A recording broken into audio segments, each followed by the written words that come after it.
Hey everyone, I hope you are having a wonderful day so far. I am just dropping this special little clip into all the episodes. So, no matter what episode you're listening to, this is actually pretty current as of July 2024. I wanted to come on here and just say a big thank you to Earworthy because the Life Shift podcast was just named the best overall podcast of the year in the first Earworthy Independent Podcast Awards. And you've probably seen some articles written about the Life Shift podcast before, written by Earworthy. And now he is launching from his online publication, he is launching these yearly winners of independent podcast awards. And these are specifically for indie podcasters. We are those that wear all the hats. We create the show. Some people write the show. We're producers, sound engineers. We troubleshoot all the tech. We do any kind of research if we need to. We host the shows. We distribute the shows. We do all the things that relate to our shows because we love it. And it's so nice to see my name in a list with some other amazing podcasts like Multispective, which won Best Life Lessons Podcast. Salad with a Side of Fries won Best Health Podcast. Bippity Boppity Business won Best Business Advice Podcast. And there are so many more. And so I just want to come on here and say thank you to Earworthy for not only doing these awards every year and just honoring some of us indie podcasters that sometimes feel like we're just shouting into the void, but we're not. We're just doing what brings us joy, and hopefully through that work it brings other people joy. In my case, for the Life Shift, I hope that each episode finds the ears that needed to hear it the most so that they feel a little less alone in their circumstance. But also, Earworthy writes all these amazing publications pretty much weekly, every week, every weekday, I should say, where he writes on Blogger, Medium, Substack, Tumblr, Vocal, Many Stories, and for other places. And he really just highlights the independent podcasters. So thank you, Frank, for everything you do with Earworthy and for recognizing all of us in the first Earworthy Independent Podcast Awards. If you'd like to read more, please head to medium.com/EAR hyphen WORTHY. Thanks again and enjoy this episode. And I made this hilarious phone call to a therapist. I left this message and I was like, I've had a recent loss in my life. Everything was fine for about 6 months. I'm grieving well, right? Checklist. But recently I've been having some panic attacks and it's now getting in the way of work. So I'd like to come in for 6 sessions maybe and knock that out. And she was like, "Oh, great." On this week's episode, MC McDonald shares her personal story of overcoming family trauma and grief that led her to her current life's work. MC grew up in a small town with a big Catholic family. After a family member's death, MC's world turned upside down, and she struggled to cope with the loss. She'd been raised to believe that emotions should be managed and felt on her own, so she had very few tools to deal with her grief. MC's old coping mechanisms worked for about 6 months, but then she started having these intense panic attacks. The anxiety she had struggled with since childhood was breaking through, and it started to get in the way of her work. The panic attacks were happening everywhere, and she couldn't control them, and she didn't know what to do. So after reaching out for help, she realized that she needed to figure out a totally different way of being in the world. In this episode, MC shares her personal story of overcoming family trauma and grief. She talks about how she learned to cope with her emotions and how she's used her experience to help others. I'd like to give a big thank you to Mickey, Tracy, and Emily for sponsoring 2 episodes of the show each month. The Patreon allows me to try new software, upgrade hardware, like new lighting, and continue bringing these important stories to the public. So thank you. Information about the Patreon can be found in the show notes. And without further ado, I'd like to introduce you to my conversation with MC McDonald. I'm Matt Gilhooly, and this is The Life Shift, candid conversations about the pivotal moments that have changed lives forever.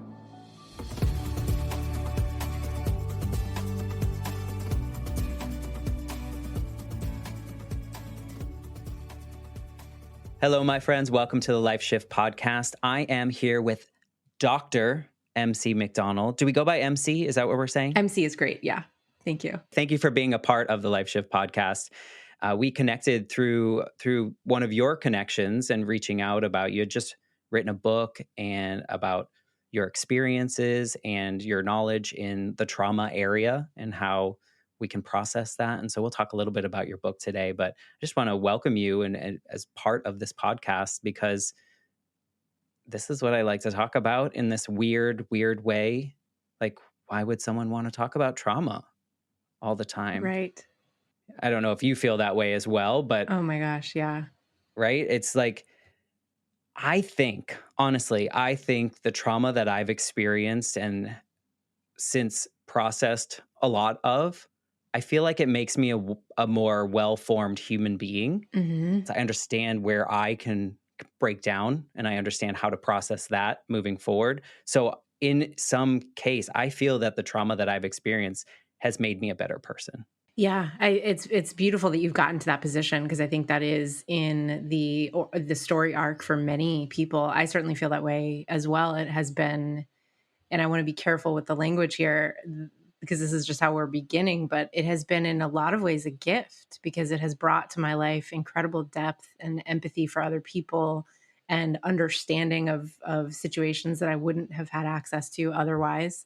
I think if we can think about trauma and that point of healing as possible, then we can enter into the healing process with a lot more hope than with this understanding that if you have trauma, that means you are somehow like marred or broken or, and I relate to going back to what you said a minute ago about like, this is what you love to talk about. They sort of nicknamed me as a sarcastic joke at my first teaching job, Dr. Sunshine, because I was studying mourning and child loss and death, and then moved on to trauma, combat trauma, sexual assault, suicide. And they were like, "What are you going to study next, Dr. Sunshine?" It's interesting, and I would say that maybe more so now, but I don't know that a lot of people in the world gravitate towards that, Yeah. at least in a positive way, because Hmm. I don't look at it as a sense of like I want to get sad or I want to get really deep and emotional about it. I want to look at it and how can we learn and grow from that experience? In a lot of cases, the trauma is something that was external, right? And so like in my case, my trauma, I mean, it manifested into an internal trauma, but it started from an external trigger, right? And so I couldn't control that.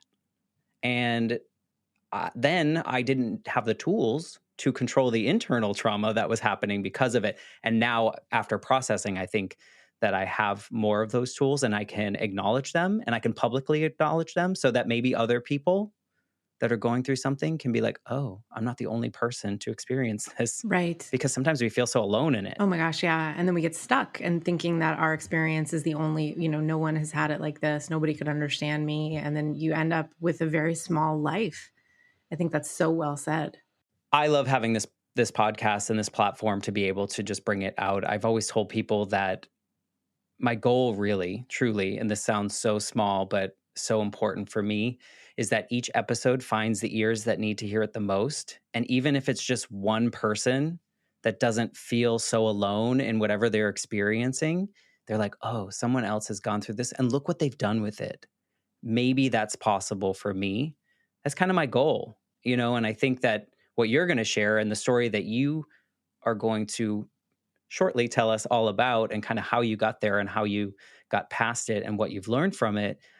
I think that a lot of people will relate to what you have to share because I don't know that it's super uncommon what you experienced. And so No, I think we're going to hit the absolutely. goal. Yay. Yeah, no, and you said that that was kind of a small goal. I think that's a beautiful, huge goal because when, hopefully we've all had that experience where something meets your ears at the exact right moment and you feel less alone and like there might be a reason to go on and that there are things to hope for and people who can understand you.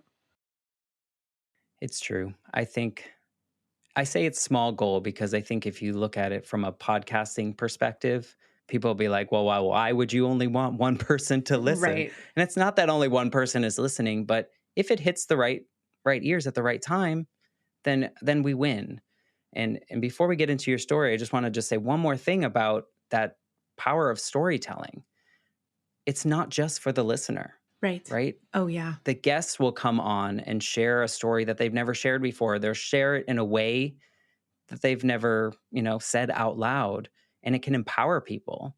I love that. That's actually how I started out studying trauma, was in looking at the way that the human psychology is structured by story and what happens when something shatters the story. And so that brought me into moving away from grief and studying trauma.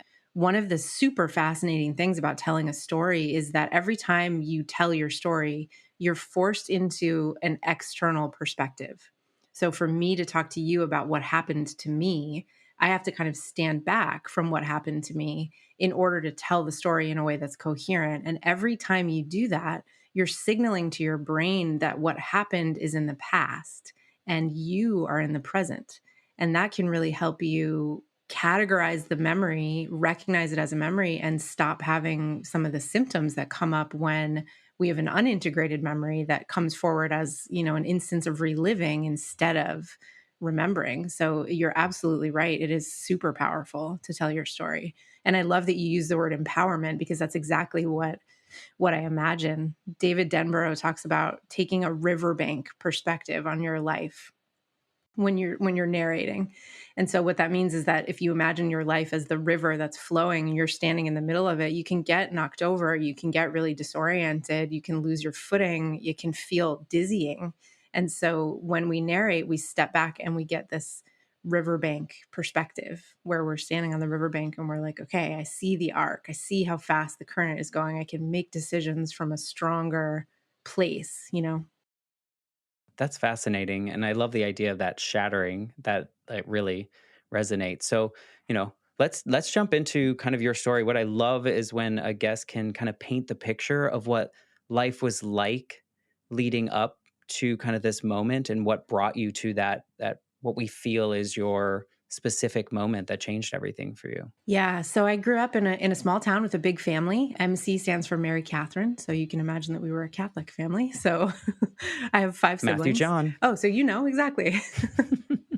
So I had five siblings and grew up very much in the Catholic Church. So I had a very unified family system and a set of beliefs about the world that said things like bad things don't happen to good people. And if you pray, you will get a miracle, right? Some of these things that get sort of spread through the institution were it was my scaffolding for how I understood and navigated the world. My household was a little bit chaotic and I was very sensitive. And my parents did a wonderful job. Both of them came from from households where there was a lot of chaos and no ability, no coping tools, no help with your emotional life. And so, they did an amazing job given where they came from. And emotions, I grew up in a house where emotions were supposed to be managed and kind of felt on your own. And the best sort of metric about whether you were okay is if you could present yourself in public and keep your emotions sort of like tamped down over here, tamped down. That worked. I was pretty bad at that growing up. I was a very sensitive kid and had some stuff going on that was pretty intense. And I arrived in young adulthood at 24, very high functioning. I was in graduate school. I had a full-time job. I was doing very well in everything, and everything was going sort of as planned.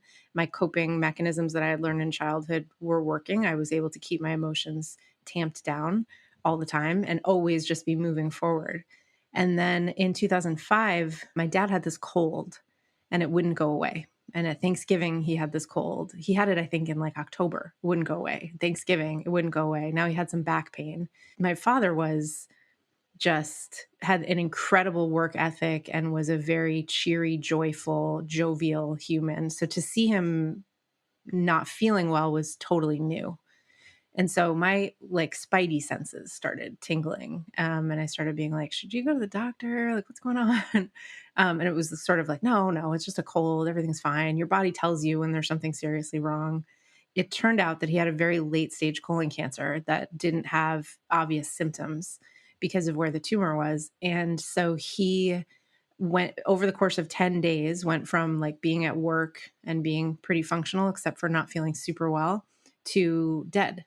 And so, he died on Christmas morning in 2005. And he loved Christmas. And it was just this, how can this be happening? Was the first and only thought for so long. How can this be happening? And because you were told your whole life, or trained, I guess, your whole life to put the emotions aside, deal with it, figure it out, present, I'm okay. Right. Were you still in that moment, or was there a battle between that loss, not loss, I mean, loss of your father, but loss of like you're lost because he's now gone, and now how do I present and perform to the highest? Because I'm also assuming that your upbringing forced you to be a really good student and to do a lot of good things and be successful, because that was how you earned whatever Exactly. made you feel good. Yep, you get it. Yep, totally. And so it's interesting that you ask about a battle. My old coping techniques worked for about 6 months. And then there was this rupture where I started having really intense panic attacks. And I had struggled with anxiety since I was a kid, but the anxiety was really breaking through and it started to get in the way of my work, which then threatened exactly what you just pointed out, which is that, okay, if my metric in the world for how I'm doing is how well and how much I'm producing, as soon as that starts to suffer, I will break down. And so I spent a couple of months in really acute pain and fearful for my life, not because I didn't want to go on, but because I was so gripped by panic that I was worried that I would do something to make it stop because nothing would make it stop. That anxiety probably stems from that earlier upbringing of just not being able to process things, or not being allowed, I guess maybe is the better word. And Mhm. so that kind of manifested into this, and totally relate, just on a side note, to totally relate to the idea. I talk a lot to people about this checklist life, which it sounds like you kind of were living as well, is that society gives us this checklist, and we have to graduate high school, and then we have to go to college, and then we have to get a good job. And if a promotion is available, we must take it. We must, and we must, and we must, we must. And then it creates that what happens if I can't Mhm. Who am I moment. if I And can't? right, right. And who's going to love me, and Right. who's going to accept me, and will people see me for the person that I've created for the world to see, or will they see? Did you have a fear of people seeing like the real version of MC? That's a great question. I think initially it was just so shocking. Like the panic was just so shocking. It definitely started when I was growing up because I was taught that I was too emotional and that so there was this belief that like if I had to express emotions in front of another person, this revealed that there was something wrong with me fundamentally. And so, panicking at home is one thing. Having anxiety and not being able to sleep when you're by yourself, that's fine. But when you're at work or when you're on the bus or public transportation on the subway and you're having So a this was happening everywhere. everywhere, yeah, a very visible panic attack and other people have to help you, I mean, the word horrifying comes up. Like so it's like that was my biggest nightmare was to have that piece of me be revealed. And then also like on top of that I was like who am I? Like what is happening? You know? Because you didn't have the understanding of Right. where it was manifesting, or what was, because it's I've only had panic attacks a few times in my life, and they were out of nowhere. I mean, I kind of knew what the trigger was, but I didn't know what was physically happening and why I couldn't just stop it. And I can't imagine this in public. Were you a fairly independent person at the time Totally. as well? Oh yeah, I was living alone. I worked full time. I was in graduate school. Like I was a New Yorker. I went from like living in a very small town to living in Manhattan. And so I'd had this very like couple 3 years of very like empowering. I'm an adult. Like I'm doing it. I'm paying my bills. I have this job. I have these coworkers. I'm doing well. I keep getting promoted. I'm doing well in school. Like Hitting the checklist. hitting the checklist exactly. By the way, I don't think I mentioned this. I was studying grief in my master's degree, which was hilarious because I was like, again, this is so indicative of like who I was at the time. I was like, well, you look at emotions academically is what you do, you look at other people's emotions from the 1800s in this very like cold and calculating way, and you lay them out, and then you put your work out there, and then you know how to be. And it none of it, I mean, it was incredibly helpful for me to be able to to have that background, but also it was just kind of further proof of how disconnected I was from my own lived experience and my body. And I think, however horrifying the panic was, and it was, I mean, I remember the first panic attack like it just happened. And as you mentioned before, I was in my apartment, everything feels normal. You're like walking across the room, and then it hits you like a train. And most people assume that something catastrophic is happening physically. Like you don't even necessarily know that it's a panic attack. You're like, I'm going to die. Like I'm having a heart attack or something awful. Yeah.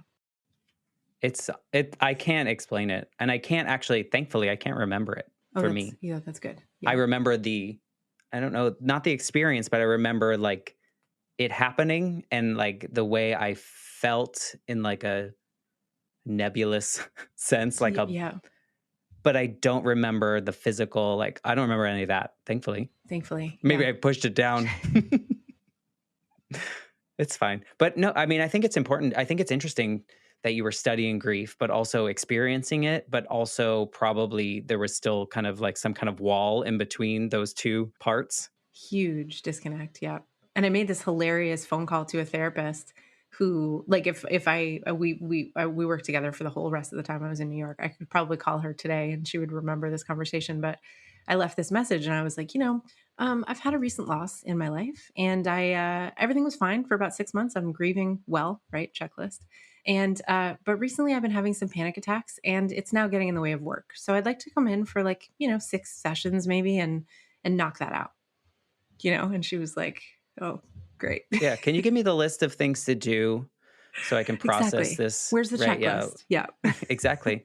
Well, and here's the thing though. I think that this is a product of our parents not having the tools, and then we're absorbing that, living to the standards of our parents not having those tools, not to their fault, just society wasn't giving them the tools. People weren't talking about it. Yeah. In the same sense, when my mom died, my dad didn't know what to do.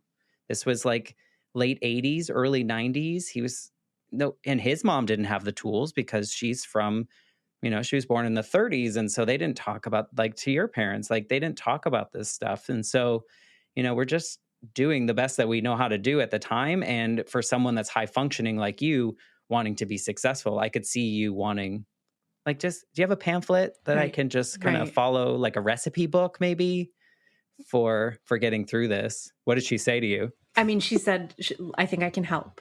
And so I came in and I cried for the entire first session, 50 straight minutes, could not even like speak, which was horrifying to me.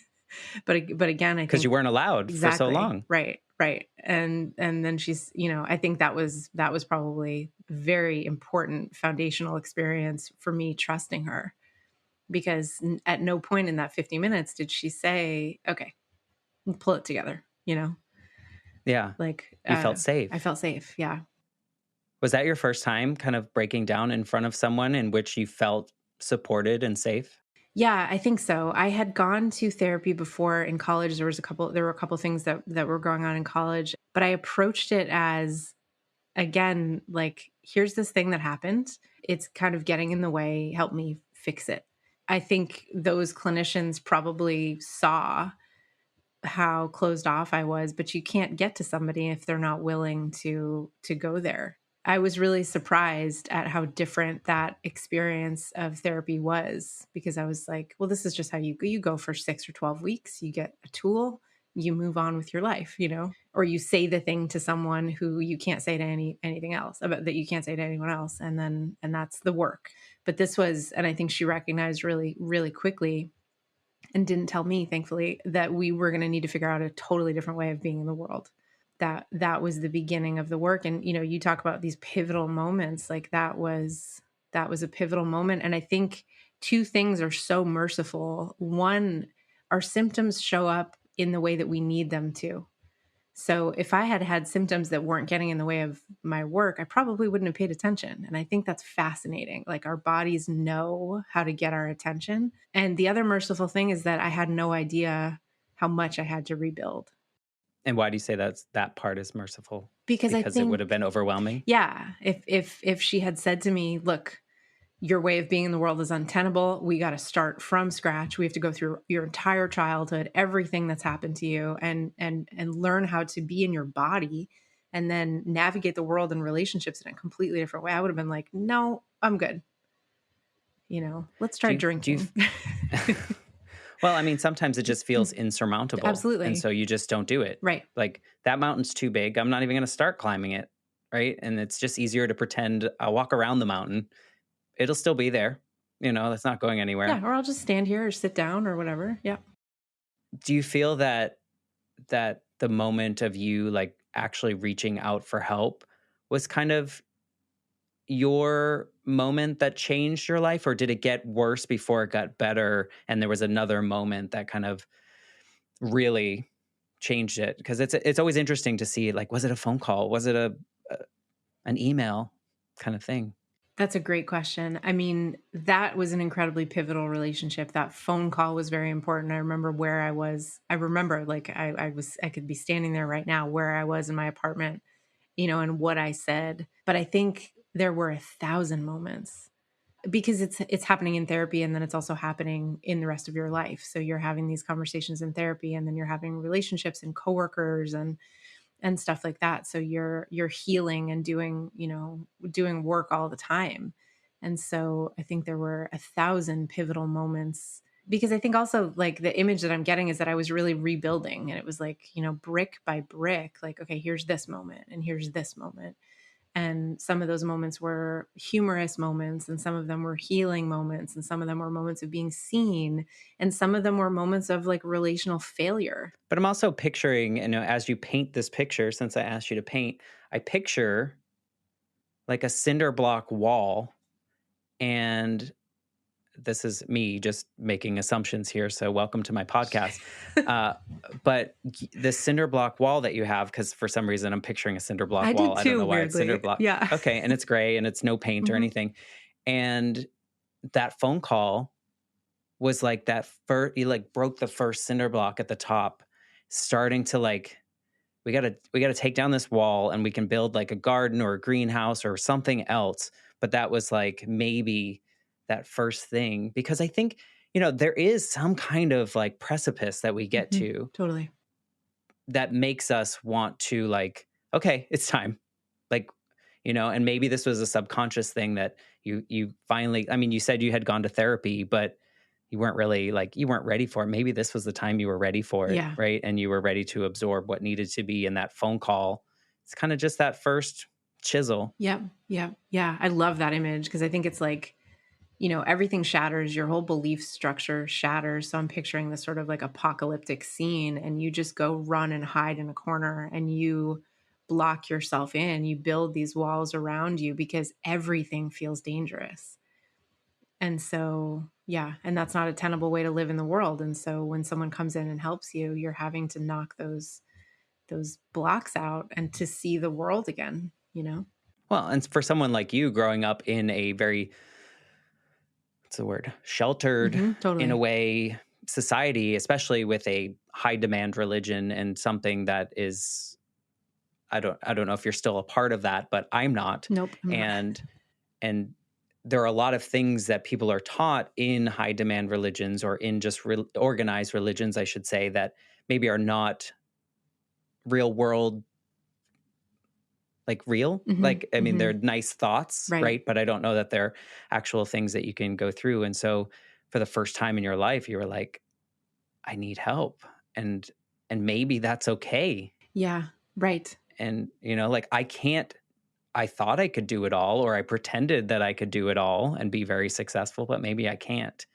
And I think we've had those. I think you're right about, we all have little shifts, that are pushing us in different directions. But sometimes it's that one, if we never did it, like, what if you just kept surviving and trying to do it? Where would you, like, what do you think would have happened? I think I would be an addict. There's a lot of addiction, a lot of alcoholism in my extended family, and there's a reason, right? Addiction often comes from overwhelm, and when folks are using, it's often because they are trying to numb. And think on some unconscious level, I could see that path. It's like these three paths like appear to you. You could check out completely. You can do this really hard thing and go up this mountain, or you can take this third road where you're numb a lot of the time. The kind of alcoholism that runs in in my family is high functioning. And so there's that tie with, as long as you are keeping it together, as long as you are going to work, you're fine. So that's I think the road that I would have taken, which is scary. Would it be weird to say that maybe you were already addicted to burying For sure. what you were doing and being a high functioning addict on whatever that is? Maybe it wasn't a substance, but it was Oh, for an sure. action. In action. And I still struggle with that, honestly. Like the things that have come up in the last handful of years have to do with workaholism. And I had a therapist sit across from me and, I'm running through some list of ridiculous things I had going on or I was doing. And he said, your workaholism is going to ruin your life. And I laughed because I thought, oh, sometimes people use that word, like I'm a workaholic is like a funny thing, you know what I mean? And he's like, I mean it. So I've been trying to, it's kind of funny to put it in this way, work on that a little bit, which is hard, but because I can feel the compulsive pull, Yeah. right? If Well, you were I conditioned. totally. And then It was like, your safe space. right, exactly. And it's intoxicating to be producing and to be working and be really. I was talking to somebody about this yesterday. Like, I really struggle with being finished with something because that feels like free fall. I like to be in the middle and really like bogged down because there's something that's intoxicating about that. You're really taken up by that external thing. Oh, and you're taken away from processing other things in your life and the trauma and those kind of things. So what did your journey start to do for you? Like what did you start noticing in your life that started changing now that you've like taking down that wall and figuring out how to build a new version of you in this existence?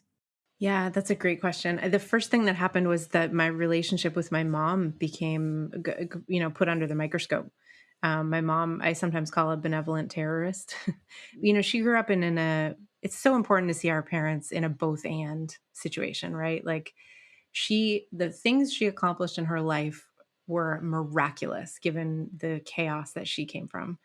And she was absolutely ruled by fear. And so she ruled by fear, and I found her to be very terrifying and really constructed my entire identity kind of in opposition to her, not out of conflict, but out of like adaptation. If I can fly under the radar, if I can manage myself, then I will be safe. And I had never seen that. I had never considered it. I didn't realize the force that she had in my life. I didn't know how to pull it apart or understand it, or what I was like carrying on from the way that she was in the world. But as soon as my father died, that relationship with my mom became a critical part of therapy. And then my mom also died really quickly, very soon after my father. And so then it was about like, number one, I feel at sea. I've lost my anchors. My anchors now are very confusing when I look back because I never thought about anything critically from my childhood. But I'm realizing that the way that I was raised and the set of circumstances that have happened have set me up for this total shattering of self. And so what pieces do I even want to include as I move forward? And I think a lot of healing has happened in relationships, failed relationships in particular, because you see all of your dynamics and how much fear is involved in your relating to other people. And I don't know if you've had this experience too, but when you've had catastrophic loss, connecting with other people is a different thing than people who haven't. So learning how to like connect to other people and feel safe, and to learn how to rest or celebrate or feel joy, like all of these things were part of it. But I think it's going to be a lifelong path. Well, and I think too, I can certainly relate to, it sounds like our parents were different, but in the sense that like you were high functioning, you were achieving, you were doing these things because you didn't want to upset your mother in a way. You didn't want to be in the danger zone, if you will, whether that's tamping down emotions or the other side of it, like I'm doing all these great things. Look at me, look at me. I'm in this safe zone, right? Not Exactly. don't get Don't here. go in the middle. Yep. And when my mom died and I was 8, I subconsciously did that out of fear myself that I was going to be abandoned by other people, because in an 8-year-old's mind, my mom dying was her abandoning me. Not on purpose, I didn't, but it was an abandonment. And so I felt that if I didn't get straight A's, if I didn't do this, if I didn't do that, I put it all on myself. No one put it on me. But if I didn't impress other people or let them know I was going to be okay, then they might leave too. And then what? And then who am I? But then I got, just like you, kind of got, it just became an addiction in a sense of like, I just have to keep achieving. And at some point, it gets exhausting. And you just can't, like, is this all there is? Just me on this hamster wheel that keeps rolling up this hill?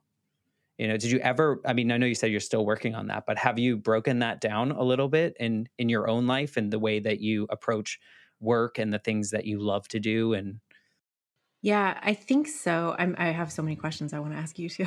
I don't know if that's okay, but I think I'm very closed off. Please don't ask me questions. Just kidding. I I think I at least have much more awareness now of how much of my identity I've tied up with work. And I think for a long time I thought, okay, well, if you do a lot of things, then your identity can't be tied up with work because you're doing a lot of different things and you're putting your energy in other places. But what I realized, I had a job that was very meaningful to me that we lost our funding. It was a research project and we lost our funding really unexpectedly. And I had put so much meaning and so much effort into this project that was all of a sudden just like done. That was a huge like splash in the face, not just because it was a loss of that meaning, but because I saw really vividly, like, you are engaging in this in a really unhealthy way.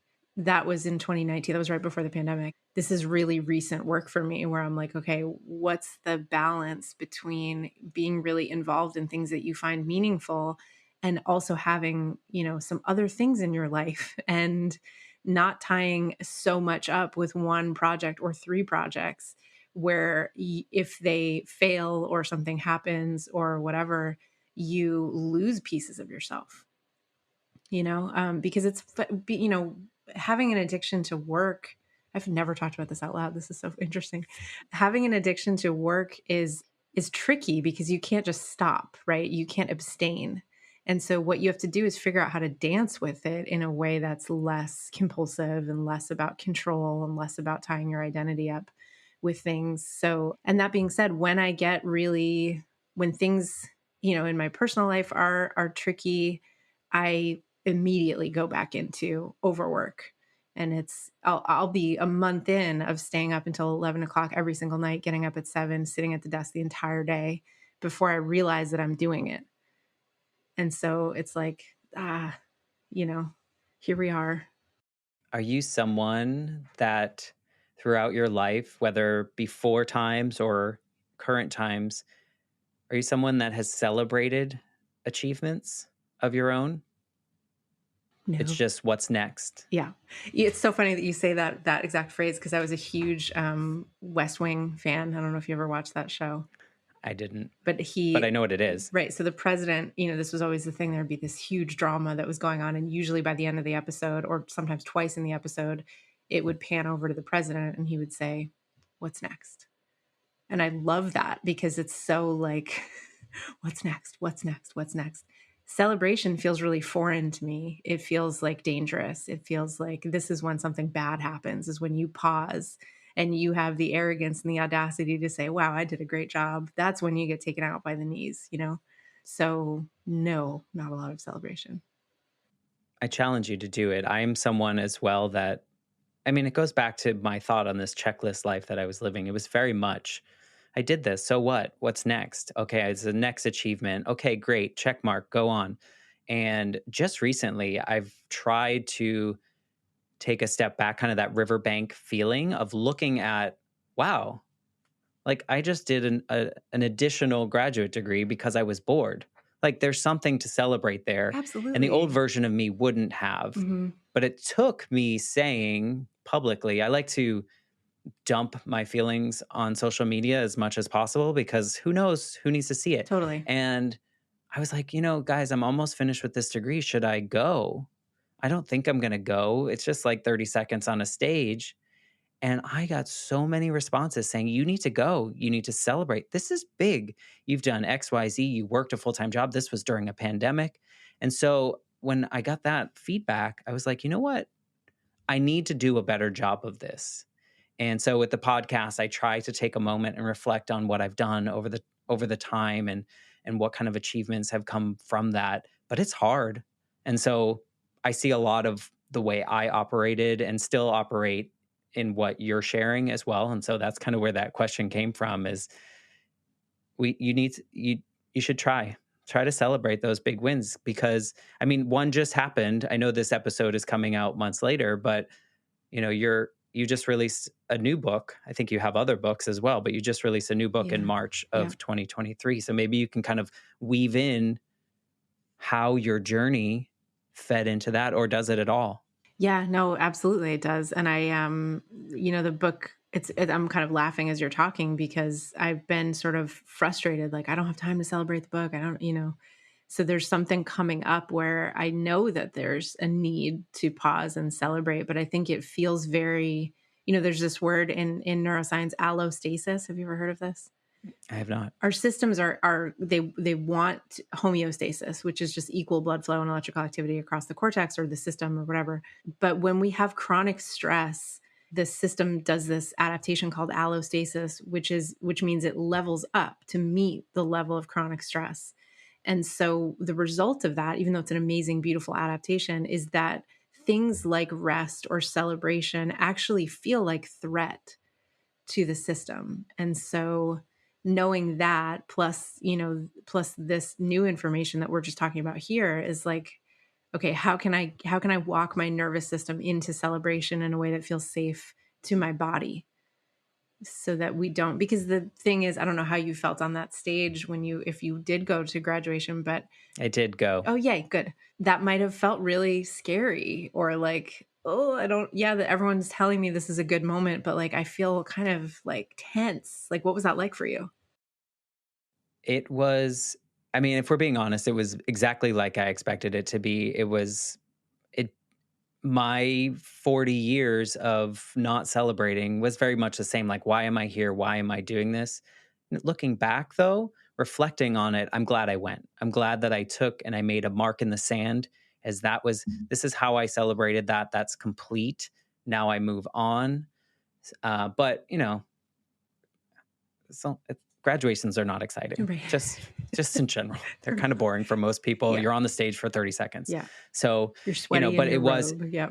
exactly. It was August in Gainesville, Florida. So it was hot in a polyester gown thing. So I'm glad I went. I'm glad I did it. I'm trying to lean into reflect or at least pausing, Yeah. right? Yeah. Pausing and reflecting on how far a certain project has come or how far, I've developed or whatever that may be. I mean, I should go back and listen to my first episode of the show Oh, you just to should. see Yeah. have I developed. So but back to you. Tell me about your book and how that came about and kind of what it's all about because I think it's related to your journey here. Oh, for sure. The book is kind of a culmination of all of the work that I've done since I started graduate school in 2004 when I was doing my master's degree and then went on and did a PhD and have been studying grief and mourning and trauma in lots of different ways ever since, and also started a coaching practice in the middle of graduate school.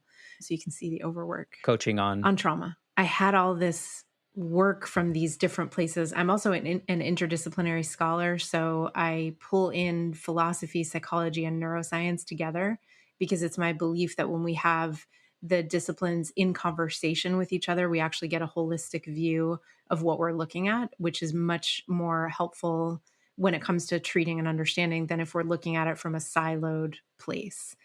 Of course, the silos are important because you need neuroscience to do neuroscience and psychology to do psychology and all that. But when we pull them together, we can look critically at what's going on and also build something that's more multidimensional. I call it like prismatic, where like all of the pieces line up.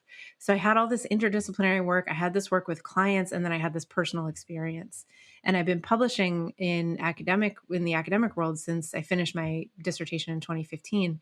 And that's its own thing, and academic publishing is really interesting because you put all this work and you have to, people are like, they're like basically, talk about a hamster wheel.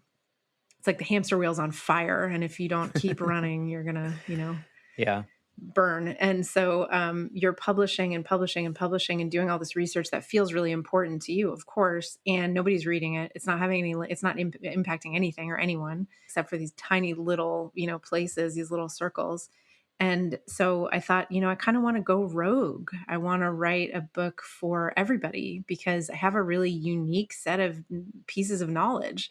And if I can put that together and get that out, it will help people understand what trauma actually is versus what society has been telling you it is, and how you can actually become empowered to recalibrate your nervous system. And so I started with this idea of brokenness because so many clients that I was talking to and so many people in my own life, and I certainly felt this way, feel like there's something wrong with them when they have these symptoms after a traumatic experience. But if you look at the science, what we see is that the trauma response is a set of default responses that exist to keep us alive. And so they're actually proof of the opposite of brokenness when you look at it from a scientific perspective. Now, we have to separate, of course, between the default responses and then the symptoms they cause, which are distressing and need to be addressed. So I'm not saying that the symptoms are, Helpful. happy. Right, exactly. Right. But I think when we look at the foundation of the trauma response from this place that isn't a place of shame, then we remove a huge barrier that's too often in the way of healing. And that once we start there, we can start looking at our nervous systems, tuning into what's going on in the body, and learn how to have some empowerment over those responses when they happen in spaces when they shouldn't, if that makes sense. Yeah. Do you do structure the book more as like a help guide, or is it more like stories, parables, research? How is it structured? Like who can pick this up and read it, and how will it help them? Yeah, anyone can pick it up because I wrote it to be totally accessible. So you'll learn a lot about neuroscience, but you don't need to be a neuroscientist. And so the book is structured, each chapter has a composite story, which is, a group of situations and symptoms that I've kind of put into one person so that it looks like one person. And so you read a case study, and then there's some explanation of what's going on there. So either some history of psychology or some neuroscience to be like, hey, this is why this symptom is showing up in this way. Here's how I helped this client.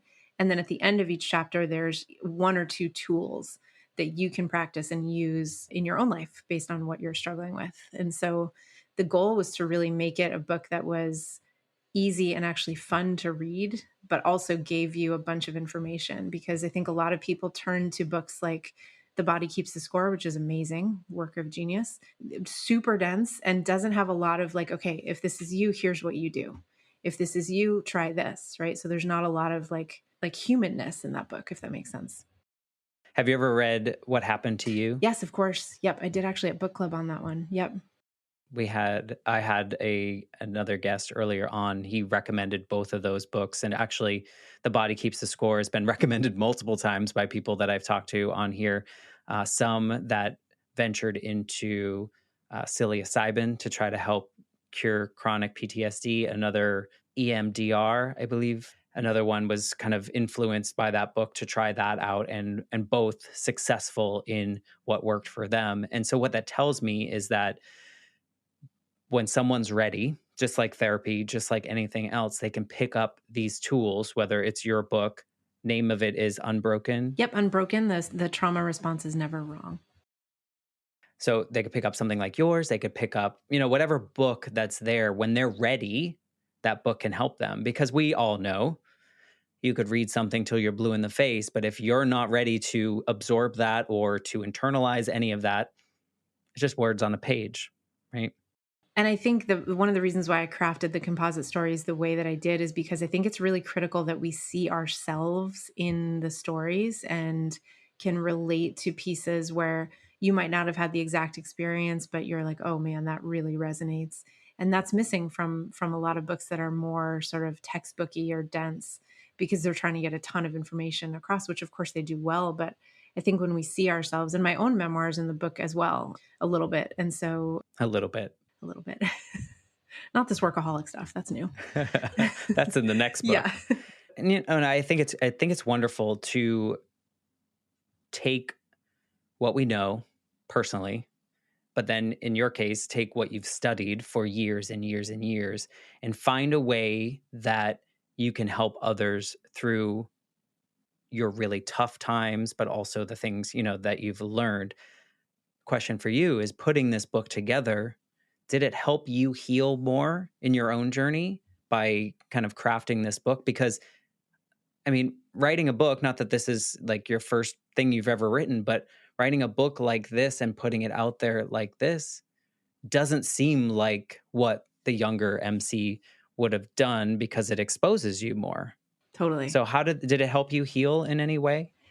That's a great question. Absolutely. Yes. Because also, when you're writing composite stories, and also when you're talking to clients, just like when you're talking to people, you're also talking to yourself, and it's of course, there's a lot more nuance in that, but I think clients appear and people in your life appear almost as you need them, you know? And we view sometimes like a therapeutic relationship that the only person who's getting a benefit is the patient or the client. And I think often we totally miss the fact that the other person is also getting a benefit. So, because when you hear yourself telling someone that what they're feeling is totally okay, and you really believe that, then it starts to impact the way you view your own emotions and self. And you start to peel, when you're helping someone else peel away shame, you start to peel away the shame in yourself. And so, I think when you're writing these stories, you're also putting yourself into them, if that makes sense. And so it was healing in that way. And then also writing about the experience of the loss of my father, and also my relationship with my mother. Really, it helped me to take that riverbank perspective, to really stand outside of it. I've done a lot of work in therapy on those things, but writing about it for someone else, for a different reader, a different audience, is an entirely different experience. And when you render something into story form, especially written story form, again, it's not that you set it in stone, but you have this empowering experience of deciding what it means for you. So being able to do that was really therapeutic. And also, frankly, being able to write non-academically was therapeutic, because For someone to actually read? for someone to read, and also that I'm not writing like in anticipation of my critics, which of course there will be critics to this book too, but it's different than when you're writing a paper and then you're going to go present it at a conference. You're doing that, and you have your critic in mind as you're writing, and you're trying to anticipate their argument. And so to write in this way felt much more free. I started writing when I was little, to because I had to like understand myself, because nothing was making sense in my brain. And that kind of writing felt very grounding and freeing, which might sound like a contradiction, but this returned me to that. Yeah, which was great. Speaking of critics, you mentioned early on that you grew up in a small town in a big family. Has any of your family read this book, or looked at it, or given you any feedback on it? Two of my siblings have read it. I don't know about the others, and I don't know about. I know I got a note from an extended family member the other day who had just gotten it, and I was like, "Oh, let me know what you think," because it's revealing, and not in any kind of like exploitative way, but when I'm telling my story, which is my story, and I'm allowed to tell it, but it also involves other people, and so it's funny that you asked that, because I'm kind of waiting for the blowback. Well, it's interesting to me because, like, on this show, one of my episodes, I flipped the script and I had my first guest interview me so I could tell a little bit of my story. And it's different when you're telling your own story to someone you don't really know, or you're just kind of like relaying how it is from that riverbank perspective. It allows you to share things that maybe you wouldn't if you were face to face with your siblings or your extended family members.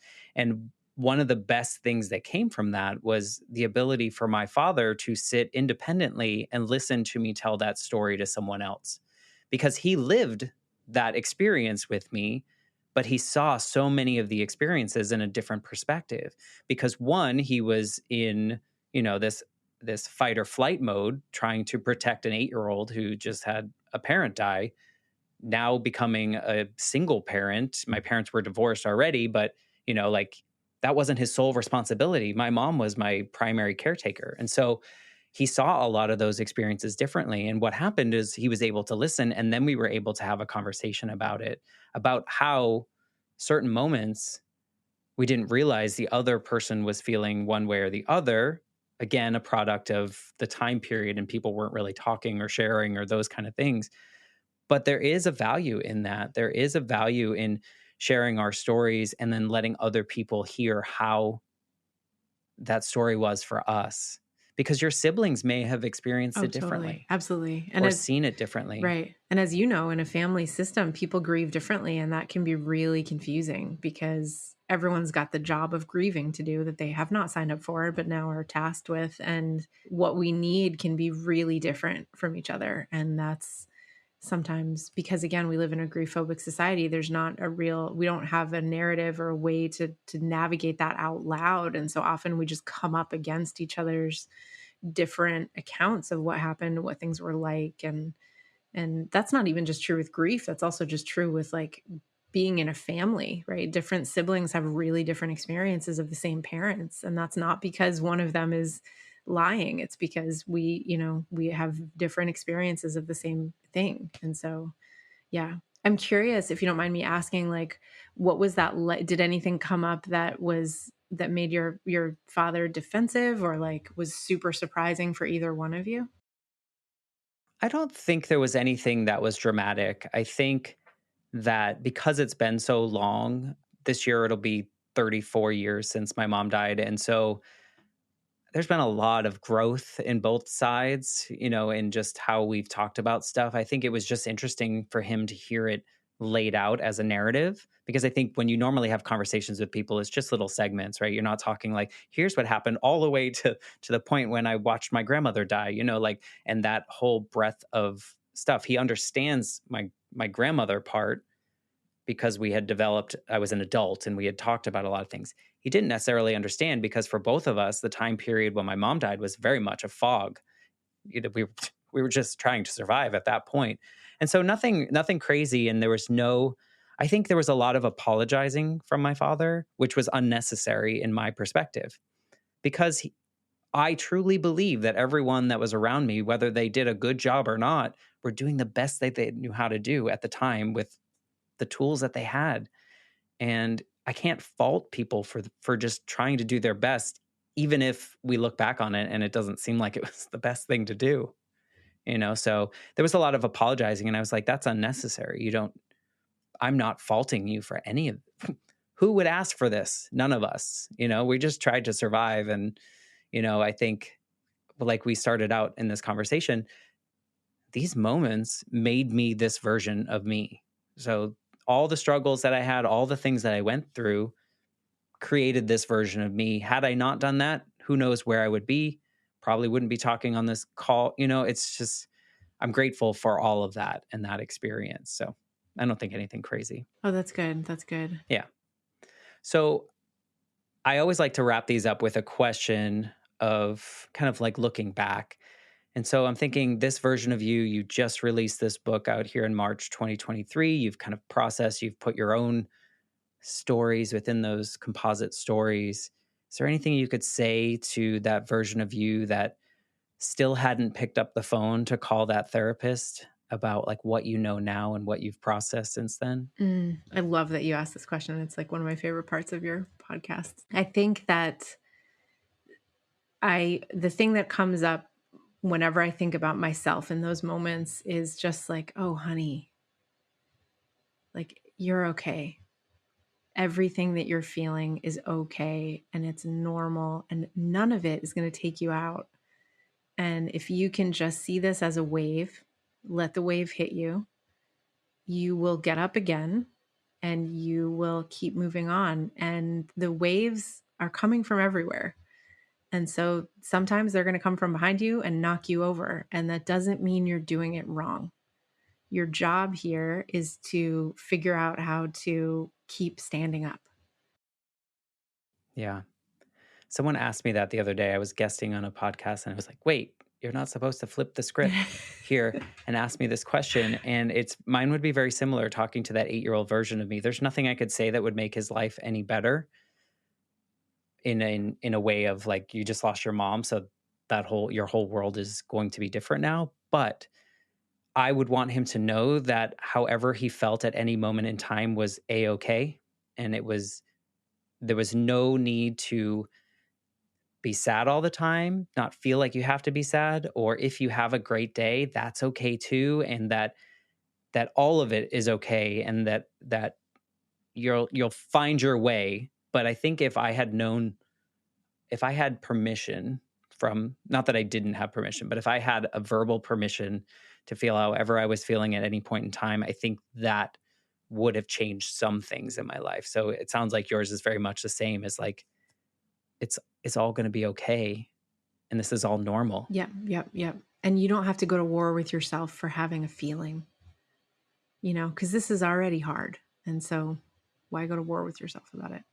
Yeah, and I think, we are trained in this world that, or at least in America, in a sense, that there's a lot of shame, I guess, to put on feelings, So if you much. will. And I don't, I no longer subscribe to that. It's not something that I believe in. And this show allows me to ask the questions that I've always wanted to ask, and feel the way that I want to feel and see how others are feeling and dissect that. And so I just appreciate you coming on and sharing your story and kind of how you knocked down a little bit of that wall and started building up this version of you. I really appreciate it. Oh, I thank you so much. It's been great to be here. And I so appreciate your podcast and what you're doing. It's really important. Thank you so much. And we will link to your book and we'll give the information to everyone. So if you want to check out MC's book and check out any of your information or your coaching services or whatever comes along with what you offer to the world, we'll have that information in the show notes and they can reach out to you and connect with you and learn from you and challenge you to celebrate your wins like I Yes. did Help and to me. stop working so much or so hard all the time. So thank you for that. Thank you. And if you're listening and you enjoy this episode, we all know ratings, reviews, those are wonderful. We also don't know if they do anything, but they make us feel good when we see them. So if you want to make me feel good, please give me a 5-star review. I got a 3-star once and I didn't like that one too much, but I made a shirt out of it. So it worked out in my favor. But yeah, if you're listening and you enjoy, please rate and review. Super helpful, especially on Apple Podcasts. And with that, we'll be back next week with a brand new episode of the Life Shift Podcast.